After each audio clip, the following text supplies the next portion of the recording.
Donald Trump ఇంకా America అధ్యక్షుడు కూడా అవ్వకముందే తన తొంటరితనాన్ని రుచి చూపిస్తున్నాడు.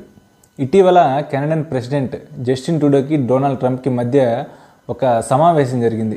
కెనడియన్ వస్తువులపై 25% పన్ను విధిస్తానన్న డొనాల్డ్ ట్రంప్ వ్యాఖ్యలకు జస్టిన్ ట్రూడో వ్యతిరేకించారు. ఒకవేళ అలా గనక చేస్తే తమ ఎకానమీ బాగా దెబ్బతింటుందని చెప్పేసి జస్టిన్ ట్రూడో అభిప్రాయపడ్డారు. దానికి బదులుగా డొనాల్డ్ ట్రంప్ కెనడాను 51వ రాష్ట్రంగా అమెరికాలో చేర్చాలని, దానికి గవర్నర్గా జస్టిన్ ట్రూడో ఉండొచ్చు అని చెప్పేసి అక్కడ ఆ సమావేశంలో చెప్పారు. సో ఆ సమావేశంలో ఉన్న అధికారులందరూ ఒక్కసారిగా ఆశ్చర్యపోయారు.